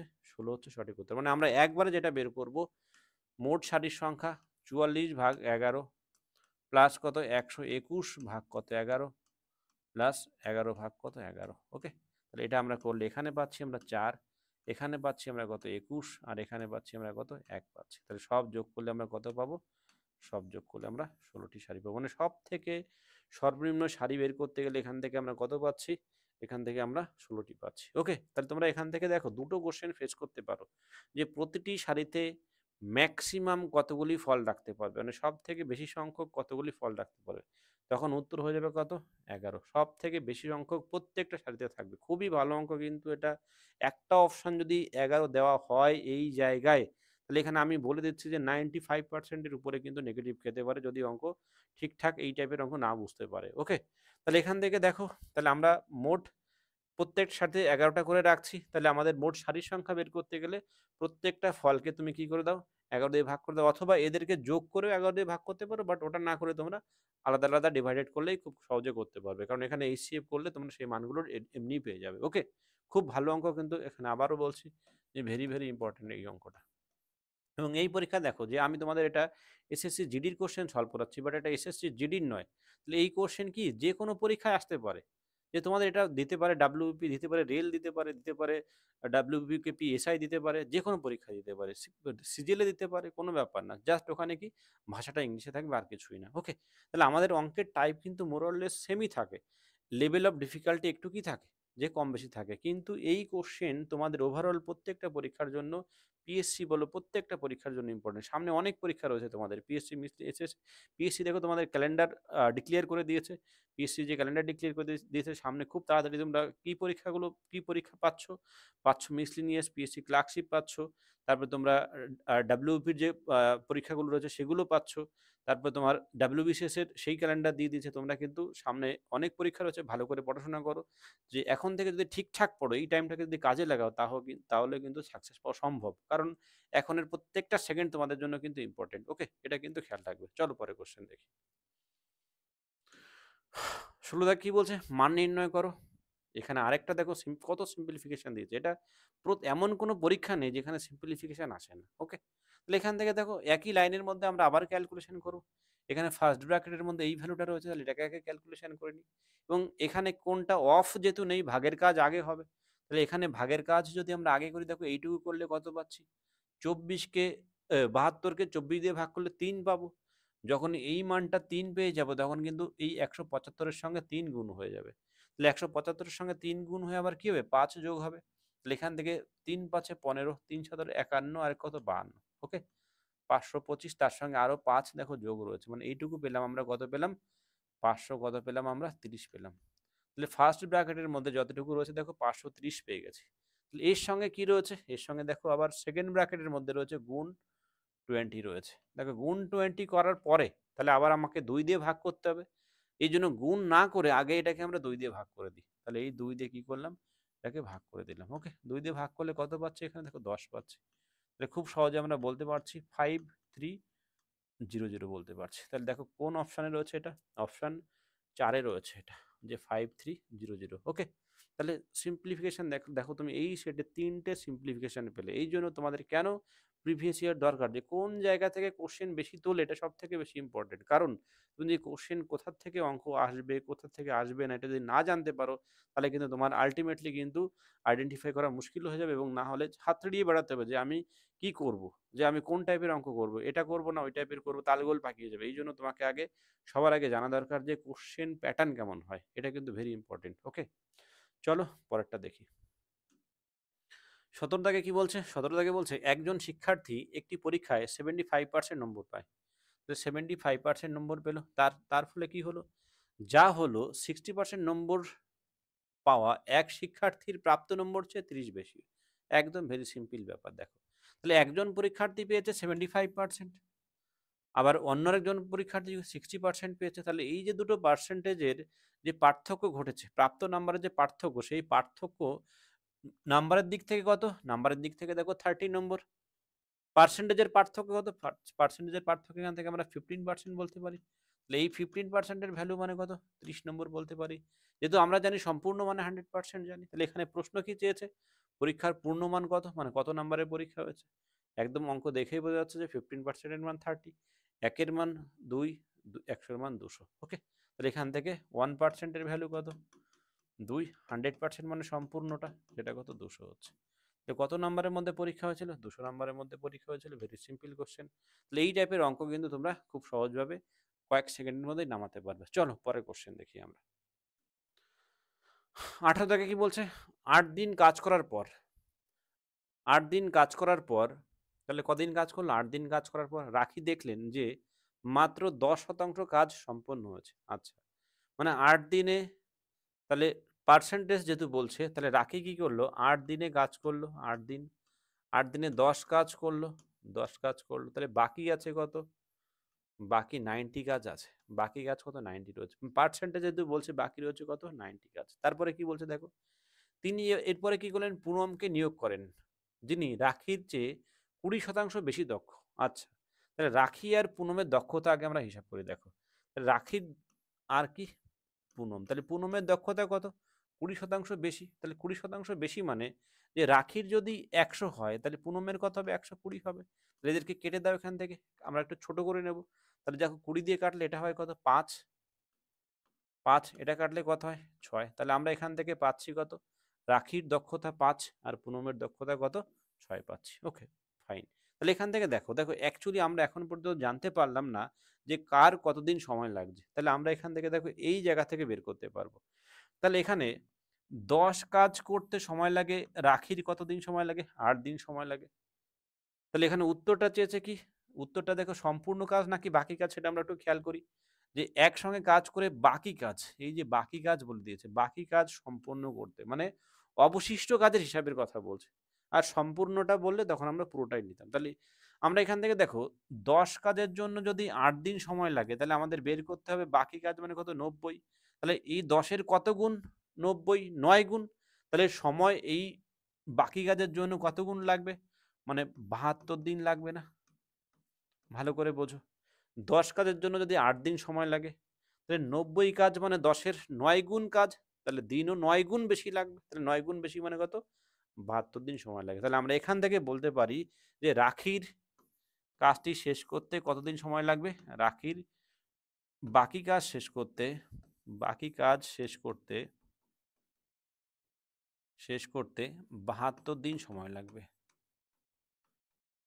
সময় লাগবে। ওকে? কারণ তোমাদের বোঝানোর জন্য আমি এটা লিখে দিচ্ছি। কিচ্ছু লেখার প্রয়োজন হবে না যখন বুঝতে পারবে। তখন বাকি কাজ কি হচ্ছে তাহলে? তাহলে বাকি এখানে কিন্তু পার্সেন্টেজ অনুযায়ী, এখানে কিন্তু দুটো কি পার্সেন্টেজ এখানে। কারণ এখানে বাকি কাজ কত হচ্ছে? বাকি কাজ হবে দেখো। তাহলে 72 দিনে শেষ করে কত ক্ষমতা নিয়ে? এখান থেকে আমরা জানি রাখির ক্ষমতা কত? 5। তাহলে বাকি কাজ কত হবে? 5 ইন্টু কত? 72। 5 ইন্টু 72। ওকে? এটা বাকি কাজ রয়েছে। তাহলে প্রশ্ন কি বলছে? তাদের মানে একসঙ্গে বলেছে। তাদের একসঙ্গে কতদিন সময় লাগবে? তাহলে এই 72 কাজ কত ক্ষমতায় কাজ করবে? দুজনের ক্ষমতা কত? 6 এর 5 কত? দুজনের ক্ষমতা 11 বলতে পারি না আমরা? 11 ক্ষমতা দুজনের। 11 ক্ষমতা। তাহলে 11 ক্ষমতায় কত কাজ করবে? এই কাজ করবে। তাই না? Very simple. তাহলে 11 দিয়ে ভাগ করলে আমরা পেয়ে যাব মোট কাজকে, বাকি কাজকে। তাহলে 5 দুগুণী কত? 10 হচ্ছে দেখো।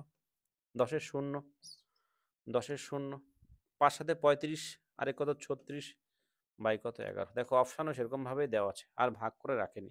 360/11 দিন সময় লাগবে। মানে এখানে এইটাকে গুণ করে আমরা কি করলাম? 11 দিয়ে ভাগ করে দিলাম। ওকে? 11 দিয়ে ভাগ করলে আমরা পেয়ে গেলাম কত? 360/11 কোথায় রয়েছে? অপশান 2 এ রয়েছে দেখো। অপশান 2 এ রয়েছে 300, না 11, সরি এটা না। এটা এটা 7 রয়েছে। অপশান ডি তে রয়েছে দেখো এটা। এটা 360/11। অপশান 4 বা ডি তে রয়েছে 360/11 দিন সময় লাগবে। এই অঙ্কও কিন্তু পরীক্ষার জন্য ইম্পর্টেন্ট আছে। ইভেন যে কোনো পরীক্ষায় এই টাইপের অঙ্ক কিন্তু আসতে পারে পিএসসিতে আসতে পারে ডাব্লিউবিপিতে আসতে পারে, রেলের অঙ্কে, যে কোনো পরীক্ষার জন্য কিন্তু এগুলো ইম্পর্টেন্ট, মিসলিনিয়াসে আসতে পারে। তো এই টাইপের অঙ্ক কিন্তু তোমাদের সময় কাজের অঙ্ক থেকে কিন্তু পরীক্ষায় প্রশ্ন আসে। ওকে, চলো পরেরটা দেখি আমরা। 19-এ কি বলছে? একটি অর্থ রাশিকে চক্রবৃদ্ধি সুদে, আচ্ছা, মানে চক্রবৃদ্ধি সুদে দেয় আর কি, বিনিয়োগ করে, তাহলে 10 বছরে নিজের দ্বিগুণ হয়। ভেরি সিম্পল অঙ্ক দেখো, কয়েক সেকেন্ডে করতে পারবো। এটা করতে আমাদের জাস্ট সেকেন্ড, খাতা পেন কিচ্ছু লাগবে না, আমরা দেখেই করতে পারবো। একদম সিম্পল অঙ্ক, দেখেই আমরা করতে পারবো। কিভাবে? সেকেন্ডের মধ্যে ট্রিক্স শিখে নাও এখান থেকে। সেটা কি হচ্ছে দেখো, যে দ্বিগুণ হতে সময় লাগে কত? 10 বছর। তাহলে আমাকে দেখো চক্রবৃদ্ধি সুদে 1 টাকা কত? 2 টাকা হচ্ছে দ্বিগুণ হলে। 2 টাকা আবার কত হবে? 4 টাকা হচ্ছে দ্বিগুণ। ওকে, 4 টাকা যখন দ্বিগুণ হচ্ছে দেখো, মানে এই 4 গুণ করতে গেলে আমাকে, 4 গুণ করতে গেলে আমাকে কটা স্টেপ পেরোতে হচ্ছে? একটা স্টেপ, দুটো স্টেপ। তাহলে 10 কে 2 দিয়ে গুণ করে দাও, 20 বছর হয়ে গেল। তাহলে উত্তর কি হয়ে গেল? উত্তর হয়ে গেল দেখো 20 বছর হয়ে গেল। ওকে, এখান থেকে একদম ভেরি সিম্পল কনসেপ্ট। আমি আবারও বলছি যে তোমাদের দেখো, যে 1 টাকা যখন দ্বিগুণ হচ্ছে 2 টাকা, চক্রবৃদ্ধি সুদে যেহেতু মূলধন প্রতিনিয়ত চেঞ্জ হয়, তারপরে কি হচ্ছে? 2 টাকা 4 টাকা হচ্ছে। 2 টাকা যদি 4 টাকা হয় তাহলে কি হচ্ছে এখান থেকে দেখো, তাহলে 4 গুণ হওয়ার জন্য দুটো স্টেপ পেরোতে হচ্ছে। তাহলে এখান থেকে দুটো স্টেপ মানে কত? এটার জন্য 10 বছর, এটার জন্য 10 বছর। তাহলে এরকম বারবার 10 না লিখে আমরা একটা 10 কে কি করলাম? একটা 10 কে 2 দিয়ে গুণ করলে আমরা 20 বছর পেয়ে গেলাম। ওকে, তাহলে অপশন কি হচ্ছে এখান থেকে? 11 হচ্ছে, 20 বছর হচ্ছে সঠিক উত্তর। চলো পরেরটা দেখি আমরা। তাহলে কি বলছে 20 দাগে? আজকে লাস্ট অঙ্ক দেখো, একটি পণ্যের বিক্রয় মূল্য এত এবং এটিতে 25% ছাড় দেয়। তাহলে একটি পণ্যের বিক্রয় মূল্য কত? 5,175 এবং এটিতে 25% ছাড় দেওয়া হলো। পণ্যটিতে মুদ্রিত মূল্য কত? বাহ! তাহলে একটি পণ্যের কত বিক্রয় মূল্য? 5175 এবং এটিতে 25% ছাড় পাওয়া যায়। তাহলে আমরা এখান থেকে যখন, যে ছাড় দেওয়ার পরে, কারণ এখান থেকে যখন যে ছাড় দেওয়ার পরে 25, তাহলে এখানে এসপি ভ্যালু আমরা কত জানি? এসপি ভ্যালু এটা জানি। তাহলে ছাড় পেয়েছিলাম কত? 10%। তাহলে আমাকে কোন ভ্যালুতে যেতে হবে? মার্ক প্রাইস এমপিতে যেতে হবে, বা মুদ্রিত মূল্য যা মার্ক প্রাইসও তাই। এখান থেকে মার্ক প্রাইসে গেলে উপরে 100 হবে পার্সেন্টেজ। তাহলে 5175 ইন্টু উপরে 100, কত পার্সেন্ট ছাড়? 25% ছাড় মানে কত? 75। ওকে, কাটাকাটি করে দাও এখান থেকে। দেখো 4, এটা কত হচ্ছে? 3 হচ্ছে। 3 দিয়ে এটাকে কাটো, তিন সতেরো 51, 3 25 কত 75, 4 দিয়ে গুণ করে দাও। 4 5-এ 20, 4 দুগুণে 8, আবার শূন্য। 4 17 কত হয়? 68, আর এক কত? 69, 6900। কোথায় আছে 6900? অপশন 2 এ রয়েছে 6900।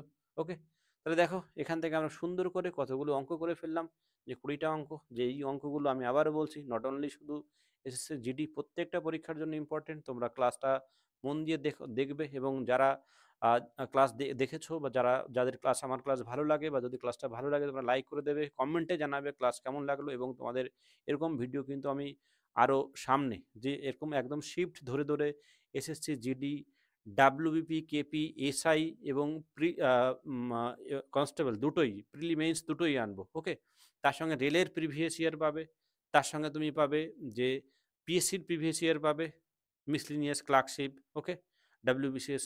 তারপরে তার সঙ্গে তুমি পাবে এসএসসি, যে সিজিএল, সিএইচএসএল, এমটিএস, তারও প্রিভিয়াস ইয়ার আমরা সলভ করাবো আমাদের চ্যানেলে। ওকে, এবং অল পরীক্ষার জন্য যে প্রিভিয়াস ইয়ার রয়েছে সেগুলো আমরা সেইভাবে একদম মানে খুব ফাস্ট, এটা দ্রুত আমরা শেষ করব। তোমরা আমাদের সঙ্গে থাকো, এবং যাতে কম সময়ে কি করে তোমাদের ভালো ফ্রুটফুল জিনিস দেওয়া যায় সেটা আমরা ডেফিনেটলি সবসময় ভাবি, এবং সেটা আমাদের চ্যানেল থেকে তোমরা পাবে।